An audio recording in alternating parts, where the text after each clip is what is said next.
Well, welcome back to Excalibur's Hunting the Backwoods, guys. It's late deer season here in Ohio, and well, actually, we've moved past late season, and we're in really, really late season. It's January here in Ohio. It's brutally cold outside, and this time of year, deer hunting is really tough. Well, our good friend Jacques Combrinck from Koringkoppie Safaris was over in the States visiting some clients and told us that he'd really like to try deer hunting. Well, we've shot a lot of animals with Jacques in the past. I mean, we've killed kudu and we've killed gemsbuck and eland and impala. I mean, a whole bunch of stuff over there at his place. So we really wanted to show Jacques a good time when he came over here for his first deer hunt. The problem is, it's January, and hunting deer this time of year is really hit or miss. Hi you guys, I'm Jacques Combrinck from Koringkoppie Safaris in South Africa. Carl and Dan and Paul and some of the guys have coming for 4 years to our outfit in South Africa to hunt. And I'm fortunate enough to visit them in Ohio and also do a hunt here on whitetail. It's my first time in North America to do a hunt. And they've been telling me about this big buck. They've been taking trail cam pictures of the whole season. I'm really looking forward to it. This is a much different hunt to what I used to. It's real cold. We used to mid-90s to high 90s at the moment in South Africa, and we're down to 0 here in North America. A little bit of snow on the ground. This is totally different hunt. I'm looking forward, and I'll just be glad if we had a glimpse at him. So let's get quiet and see what happens. Well, we're set up in the stand and it's cold.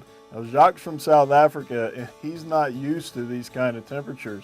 And I'm starting to worry if he's going to be able to sit still long enough, or if we're even going to see any deer out here. Well, lucky for us, we don't have to wait very long at all.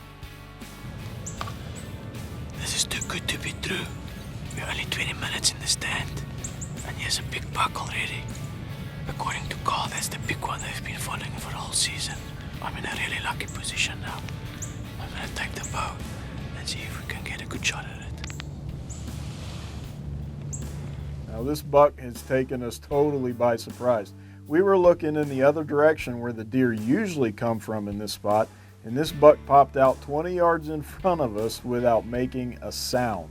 In this cold weather, the food consumption is a bit more.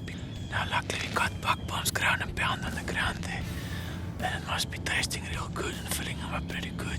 He's gonna be a while on feeding on that ground and pound. We're in good shape. Well, I can't believe what's happening here, guys. We have been after this buck for months, and Jacques shows up in town and 20 minutes into his first deer hunt ever, and this monster pops out in front of us. Well, as they say, it's better to be lucky than good, and Jacques must have a lucky streak a mile wide. I mean, this is the first whitetail buck he's ever seen. All we need for him to do is come away from that ground and pound so Jacques can send a lumenhawk screaming through the air right at this big buck. He's gonna step out of behind the tree. I'm gonna get ready and take the shot as soon as he stops and turn broadside.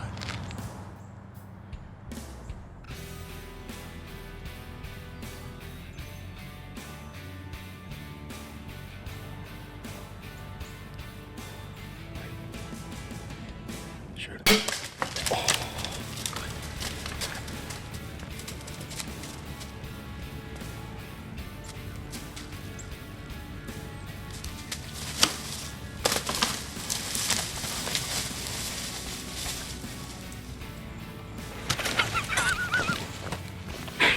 Sorry about that. Thank you very much. I told Dan Wallace this morning, when he gets to Africa, 20 minutes inside the hunt, first day, the animal steps in and we shoot something. It better be the same way.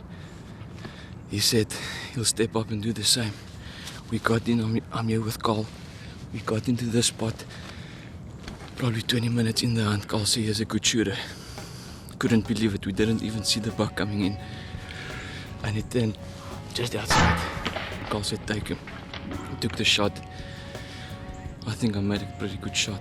I'm very, very happy. Thanks, buddy.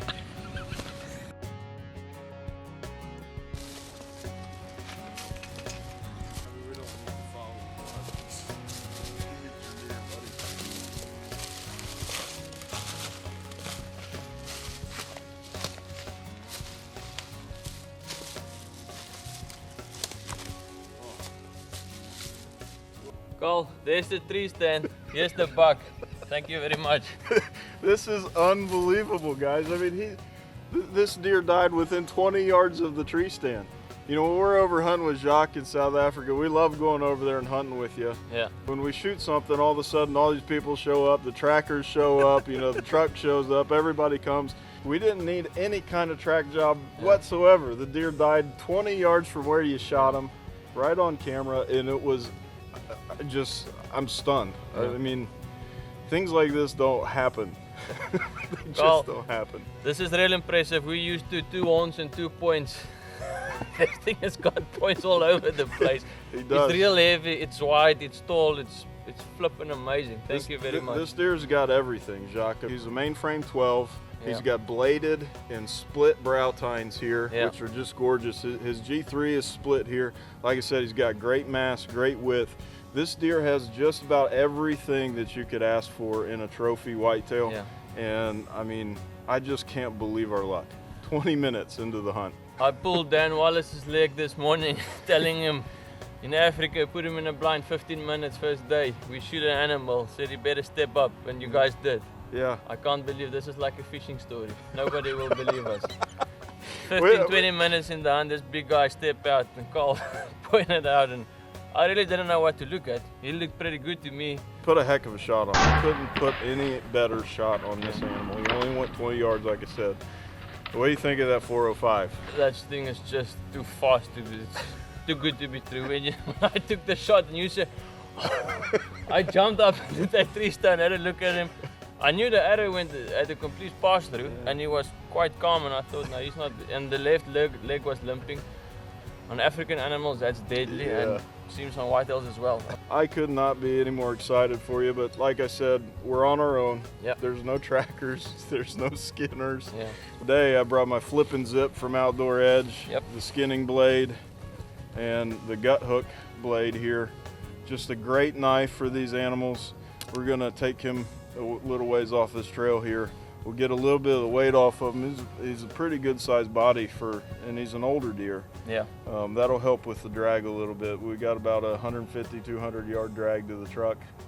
And then we'll take him back to the barn and get him caped out, put the Outdoor Edge knives to work. Oh my Let's God. stop the talking and start doing the work. I'm cold, I'm looking forward to all the work. Congratulations, my Thanks brother. very much. I appreciate it. Oh guys, you're watching Excalibur's Hunting the Backwoods.